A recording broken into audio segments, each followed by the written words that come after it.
welcome on back. First thing in this video, I realized after checking out one of Wattles's videos that the cow crusher does not work in Bedrock, and as you can hear, it's very loud. And also might cause some lag since there's so many mobs in there. And ooh, actually, you know what? Here's a great.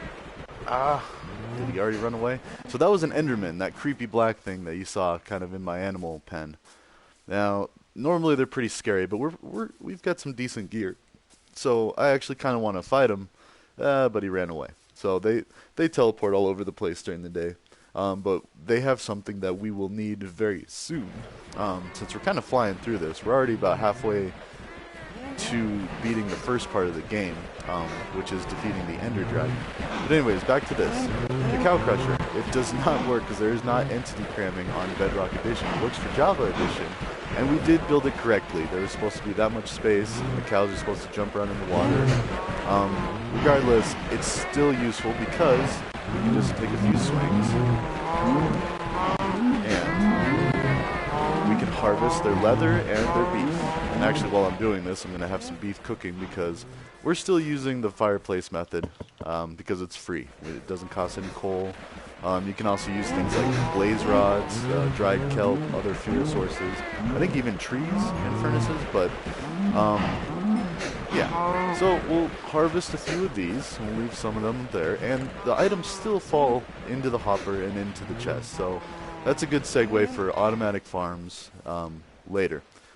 As for this episode, I do want to go back and kind of fix up that village that we found, because honestly, I don't think we prevented the illagers from spawning. However, we can build something that will keep the villagers safe and productive for us.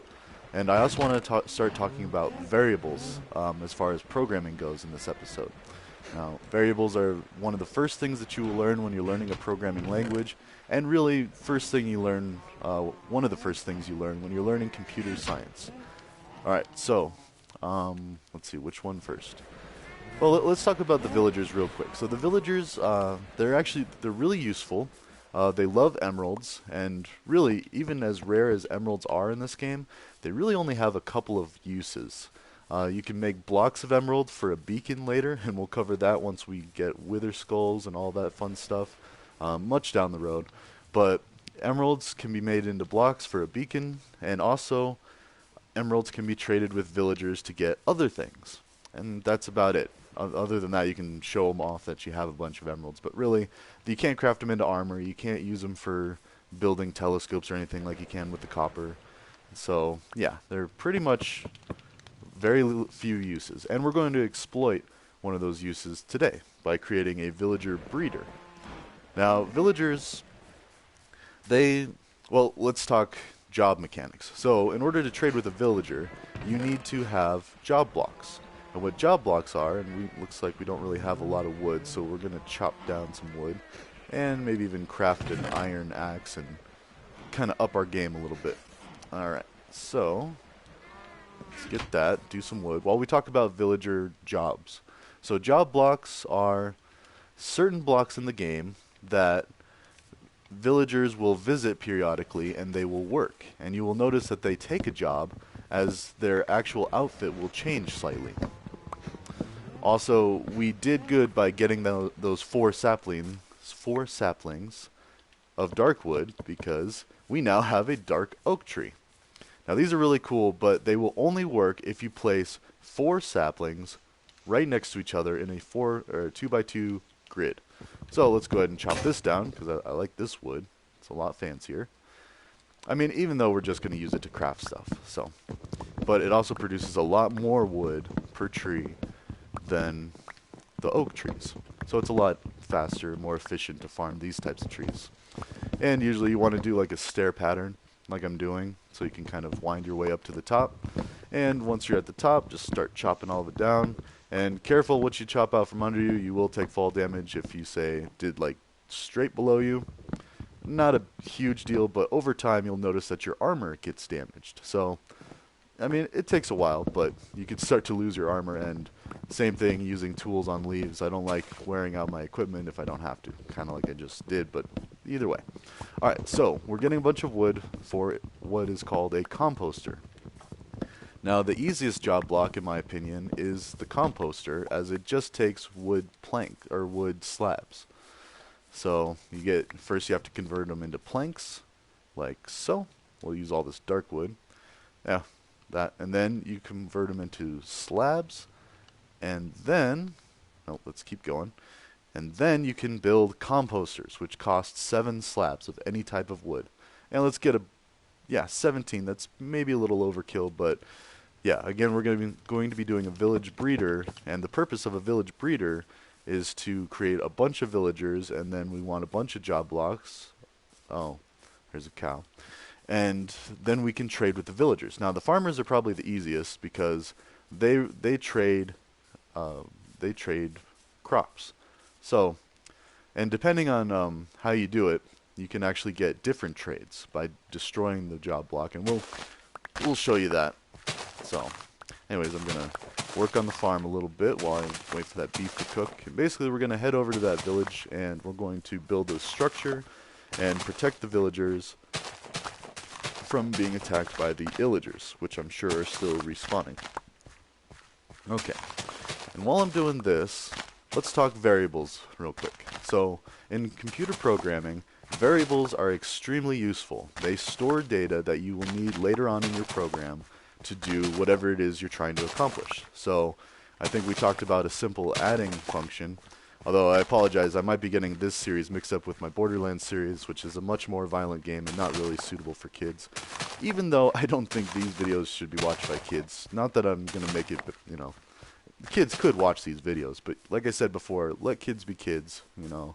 They'll learn this stuff on their own, and honestly, they're already learning this in high schools. I actually have the curriculum for Colorado schools, just to kind of see where things are at, and I'm also working with a school teacher for that website project. So if you haven't checked out the website, give it a look, and as it grows, it's actually going to be reinforced by actual education from what is being taught in Colorado public schools for computer programming, so that's pretty neat.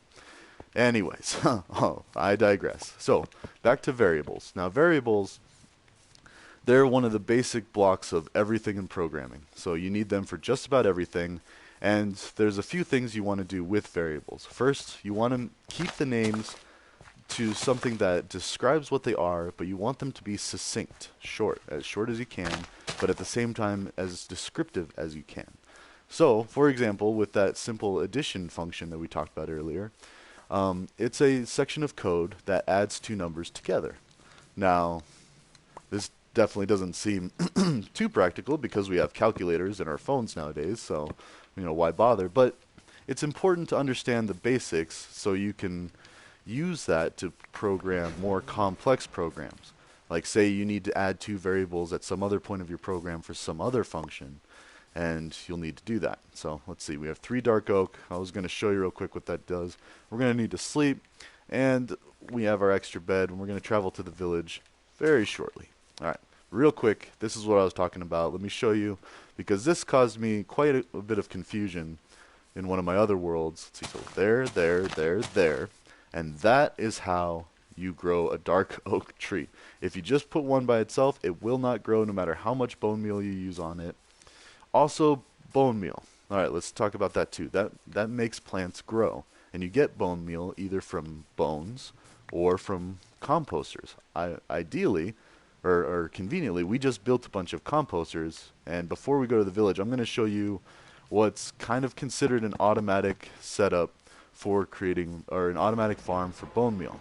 Semi-automatic. You still have to feed it, but it makes things a lot easier. Alright, and I'm going to go ahead and get the materials set up for that while we talk about variables some more. So variables, in our example of an addition function, you have one number and then you have the second number. And, you know, those could either be passed in from calling the function, or could be passed in from the command line, or, you know, your interface. Either way, you end up with 2 numbers that you need to store. Let's see, what am I trying to do while I do this? Alright, I need chests, I need hoppers, I need composters. So that's what I'm doing in the background. Alright, so let's get a bunch of that. Oops. And let's get a bunch of chests. Let's just do 2 for now. And hoppers. Okay. Alright, and this is very simple. Let's see here. Sorry, apologies. I am going back and forth. I'm still kind of getting the hang of explaining computer science while... Did I not get the chests? Well, let's get a couple chests. That was weird. Okay. Anyways, I don't know what happened to the chests. They're somewhere. But, so, real quick. A composter, let's just put it by our farm. So if we get any extra seeds or extra crops that we don't care about, we can put them in a composter. So here's a chest. And then you want to, you want to crouch so you can place a hopper on top of that. And then you want to take a composter, crouch, put it on there, and we might need, well, let's get some dirt real quick. Dirt's always good for a quick fix for kind of scaffolding until we find jungles with bamboo and we can build scaffolding. Alright, so we got some dirt. La-di-da, da-da-da. And we don't need any more composters for now. Let's see. And a chest. I like to kind of, yeah, let's make it look good. Okay. Alright, so I just like it all facing the same way. Alright, so we're crouched and chest. There. And to demonstrate, let's take, I don't know, let's take this. Anything plant matter. You can do saplings, you can do seeds. So I got a few extra seeds. And let's just go ahead and put these in this chest up here. And what's going to happen is it will get... Oh, whoops. Apologies. I forgot a step. Alright. See, I'm going too quick thinking about variables and I'm not paying attention to what I'm doing. So, anyways, yes. So I forgot this second hopper that I have in my inventory. Okay, so let's get the chest back. Go back up here.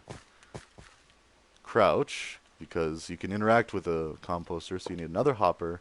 And then you do the chest. That's what I was forgetting.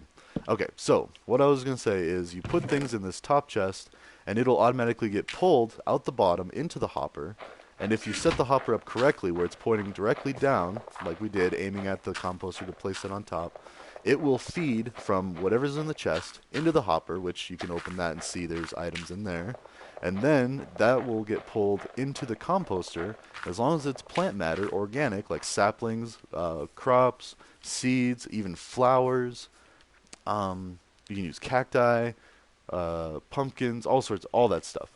So that gets put into the composter, and as you add things to the composter, organic matter, then bone meal gets produced and put into the hopper, sucked down through there, and then, ta-da! Well, okay, so we only have one bone meal. It's a pretty expensive process, but as we get going with our village setup, our villager setup, I should say, we're going to end up with a lot of crops, because the first villager I want to show you that we trade with is a farmer villager, because those, in my opinion, are some of the easiest ones to get a lot of emeralds, and then you get a lot of experience while you're doing it, and it's just good stuff. Also, by the way, I don't know if I did this on camera, but I took those carrots we got from the other village, and I started making the in-between rows as carrots, because, honestly, carrots are a lot more useful than beetroots, and, yeah, they fill up more of your food bar when you eat them, and, yeah, beetroots also produce beetroot seeds, which can get kind of annoying once you have massive farms going, and we're going to be setting up, like, several of these setups, these four by 4. Actually, I guess they'd be, what is this? 4, 5, 9. So 9 by 9 square units. Anyways, we're gonna be setting up a lot of those with our villager thing. Okay, so whoops, and see, I already got some beetroots. Let's yeah, set up beetroots too. Why not? Because we're mainly wanting wheat, and we want wheat so we can get cows. That's the main goal. And actually, we have quite a bit of beef, so we can go ahead and move on to the next part of this episode. Alright, so we did that. Very basic automatic bone meal farm. In fact, I'll show you again. You can take, you can put apples, wheat, even though we want to save that for the cows. You can put beetroots, You put beetroot seeds, regular seeds, and all of that is going to be processed, sucked down into the hopper, down into the composter, down into this hopper, and then down into here. And see, now we have a few bone meals. So, and different things produce more or less bone meal. Seeds probably produce the least amount. You need sometimes like half a stack of seeds just to make one thing of bone meal. And you could do it manually by, just putting seeds in here over and over and over. But it gets tedious. It takes a long time. So just build one of these. It takes 2 chests, 2 hoppers, and a composter. And you're done. And maybe some building blocks so you can reach up there. Like I said, I like having them all facing the same way. It looks cleaner. So, anyways. Now, a few things we're going to need to set up our village. I'm going to bring... Oh, actually, check this out. Bone meal. Okay, so one might not always work, but bone meal will... It's very useful for helping plants grow faster. So actually, let's try, before we leave, let's take all this bone meal. We got 3. Now let's see if we can't make that dark oak sapling grow before we leave. So just aim at one of the... See, there we go. That made it instantly sprout up. Now, it will grow on its own as long as you place the 4 saplings together like that. But there, now we have a guaranteed source of dark oak and saplings. So we can harvest that next time. Make sure you grab all the saplings, because they're rather expensive using the 4. And we also have our oak wood, and we have a whole birch forest kind of off in the distance there. So we're really not hurting for wood. Alright, so let's put the bone meal back. Just for now, we don't need it. What we do need is our bucket, all these composters, so we still have a ton of composters. And let's actually feed the cows back up before we go so we can have... Oh, notice, I think that's why these cows are starting to appear over here. Because they were glitching out when I was breeding them in this thing. Okay, go away. Alright. Let's just re-up our cows. So when we want to, we can harvest the leather and the beef later. But we have a nice full stack of cooked beef going. We have a bunch of raw beef. And honestly, I'm going to just throw the rest of the raw beef back in here to store it. And leather and beef. That'll be our storage for that. Okay, and what to do for the villager setup. Alright. And I promise we will get back to talking to variables real soon. I'm just trying to think of what all we need. We need a lot of wood. Actually, we just need a lot of building blocks. And for this, I prefer... Yep, we've got some granite. We've got some diorite. Yeah, why not? And some cobblestone. So we just basically need blocks to build a big structure. And it doesn't have to look the prettiest. I mean, I'm not a stickler for beautiful buildings. As you can see, my house is very plain. I did finish the roof off camera. I mean, so it does actually look done. But we can work on better building eventually. But really, it's just aesthetics. And so if you're showing off your world to your friends, yeah, definitely check out some of the videos by Waddles. He does some very impressive building. Honestly, I go for functionality. Alright, so we need a bucket of water. I'm going to make some slabs while we're here at the stone cutter. Take half of that. Put that up there. Yes. So that's a lot of slabs. We could do 64 of those units, and since we have our bucket of water, hopefully there's a water source over there. I mean, I'm sure there's one nearby. I have some building blocks. Let's actually make this into polished. I like it a little fancy. And really, I'm just going to use this for... I mean, we don't have a lot, so we might end up just building out of cobblestone, dirt, diorite. It's going to be interesting. Alright, so we're ready to go to the village. Let's look at the map. Actually, let's take the map. Whoops. Because I don't want to get lost. Okay. Alright, so we are heading this direction. And eventually you'll get used to where things are in your world. I mean, we've only been to the village a couple of times, but yeah. So we've got plenty of food. We've got a lot of composters, a lot of wheat. And I should also mention, when you're doing a village breeder, you're going to need a lot of food. You need to give the villagers food so they will breed. Now, don't worry too much about what's actually going on. Villagers are, they're just villagers. They're not men, women, whatever. They're just, well, they're guys. But anyways, 2 villagers, if they have enough food, will produce a baby villager. And I'll show you that real soon. And that's good. And the baby villager will appear and start jumping on a bed. It's a really cute mechanic. They just jump on a bed. until they grow up to be an adult villager. And then once they're an adult villager, if they're not wearing a green shirt, because oddly enough, if they're wearing a green shirt, I forget the actual term for that, but they don't get a job. I think it's a nitwit. There you go. But yeah, if they're wearing a green shirt, they won't get a job. You can't really kill them and try again if there's an iron golem nearby, because then you'll get attacked by the iron golem. You can fight an iron golem, harvest iron from it if you want, but they're kind of dangerous. They do a lot of damage, and yeah, so let's go ahead and try to sleep. Alright. And so I'm going to go ahead and just keep going. Hopefully there aren't illagers, and I'll build a building and set up the village breeder. While I do that, let's talk variables. So variables in programming, yeah, you want to keep the names nice and succinct, short, you know, and you use either the camel case or the Python case to string multiple words of a variable together. Since we're learning Python first, you use the snake case. And if you were doing something like Java, and actually Java and C++, I was taught to use camel case. So anyways, but variables, yes. So variables store information. They are basically a box with a name. And so, and they're very useful because you're going to want to be able to access the information in that box. Alright, so let's see, where do we want to build this? Actually, this building is pretty big. I might just add on to it and make it my village breeder. What was in here? Alright, so variables, they come in a couple of different types. So the first ones we're going to learn are primitive variables. Alright, so that's what this thing is. Yeah, I like it. Let's go ahead and just add on to it since we have limited resources.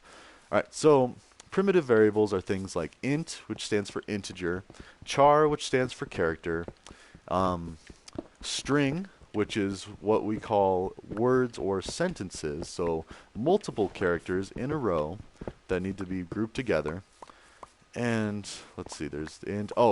There's double, which is a big integer, a float, which is what you would use if you were doing if you need to have a decimal point in your number. Okay, yeah, and this looks really bad, but like I said, we're just going to add on to this. We'll make a new wing. I think these villagers actually got taken out by the illagers, so yeah. Alright, so primitive variables, when declaring them, you always want to initialize them. And what that means is you give it a value, you assign it a value at the time of declaring it. Now, declaring a variable is the term in computer science that we use for creating a variable. So when you create it, you declare a variable. And to do that, Python makes it really easy. Uh-oh, there's a drowned. Okay, we're not going to worry about him. He's kind of wandering around.